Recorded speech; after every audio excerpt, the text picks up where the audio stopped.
예수 그리스도를 믿음에 있어서 중요한 것 중에 하나는 마지막 날에 있을 부활입니다. 오늘 말씀은 부활에 대한 말씀입니다. 사도 바울은 고린도 교회 사람들 중 부활이 없다는 사람들이 있다는 소식을 들었습니다. 아마도 그 당시에 유행했던 철학의 영향으로 영적인 것은 좋고 물질은 나쁘다는 영지주의적 사고로 인해서 물질, 즉 예수님의 육체적 부활은 없었다고 생각했던 사람들이 교회 안에 있었던 것 같습니다.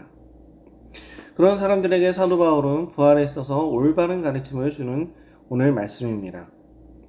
우리 그리스도인들을 하나님께서는 구원의 역사로 단 하나의 독생자 예수 그리스도를 우리의 죄의 대가로 제물 삼으시고 또 십자가에 죽게 하심으로 우리를 구속해 주셨습니다. 그리고 하나님께서는 예수 그리스도를 사흘 만에 부활시키시고 예수님은 부활하시고 또 승천하셨습니다. 하나님은 아브라함이 믿음으로 의롭다함을 얻게 하신 것처럼 예수 그리스도를 믿는 자에게 그 구원의 은혜를 주시고 예수 그리스도가 이 땅에 다시 오시는 날 죽은 자들은 다시 부활하는 것을 우리는 믿습니다. 이 부활의 중요성에 대해 사도 바울은 본문을 통해서 이렇게 말씀하고 있습니다. 14절 말씀입니다. 그리스도께서 만일 다시 살아나지 못하셨으면 우리가 전파하는 것도 헛것이요 또 너희 믿음도 헛것이며 라고 말씀하고 있습니다. 어떠한 믿음이 있더라도 부활이 없으면 우리의 모든 것은 아무 소용도 없고 우리가 노력하는 것은 모든 것이 헛되다라고 말하고 있습니다. 부활은 우리들의 속죄와도 관련이 있습니다. 예수 그리스도가 부활하지 않고 죽으셨다면 죄의 삭신 사망을 이기지 못하신 것으로 즉 부활이 없다는 것은 우리가 속죄받은 것도 없다는 것을 말하고 있는 것입니다. 예수님의 부활은 그만큼 우리 기독교의 핵심이라고 말할 수 있습니다. 오늘 이 부활에 대해 이야기하는 것은 우리는 죽음 이후 부활에 대한 소망을 가지고 산다는 것을 말씀드리고자 함입니다. 세상의 사람들은 죽음을 두려워합니다. 그 이유는 죽음 이후에 어떻게 될지 모르는 두려움이 있기 때문입니다. 그리고 죽음을 모든 것의 끝인 마냥 생각하며 모든 슬픔을 그 죽음 앞에 쏟아냅니다.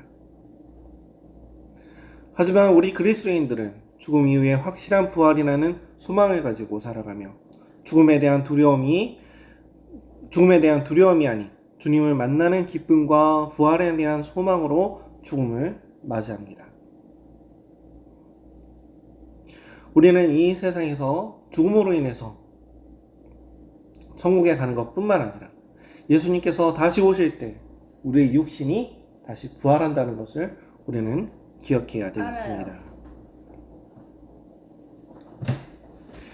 이것은 세상의 사람들이 가질 수 없는 특별한 은혜입니다.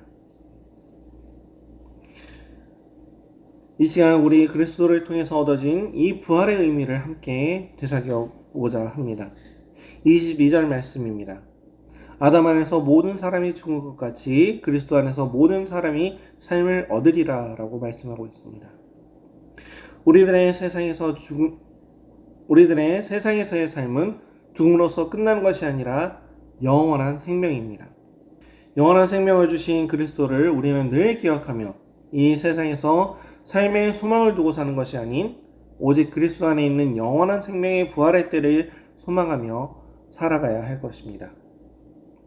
또한 우리와 함께 지내다 하나님 앞에 돌아간 믿음의 형제자매 역시 이 세상에서의 시간이 끝나 잠깐의 이별을 했을 뿐 영원한 생명 안에 있음을 기억하시기 바랍니다. 우리가 천국에서 만나는 것뿐만 아니라 부활의 때에 함께 만나서 또한 우리가 영원히 하나님 앞에서 지낼 수 있음을 우리는 기억해야 되겠습니다. 우리는 예수 그리스도를 믿음으로 마지막 승리를 얻어낸 사람들입니다. 우리는 이 세상에서 이미 승리한 사람들입니다. 오늘 본 말씀 마지막 절 26절 말씀을 보면 맨 나중에 멸망받을 원수는 사망이라고 말씀하고 있습니다. 이미 결론은 지어져 있습니다. 이미 우리에게 승리를 주신 예수 그리스도를 언제나 굳게 의지하고 우리의 삶 가운데 어떠한 두려움과 유혹이 있더라도 끝까지 믿음을 지키며 마지막 부활을 소망하며 그리스도의 참된 제자로서 이 땅 가운데서 모두 살아나가시기를 축원드립니다. 아멘.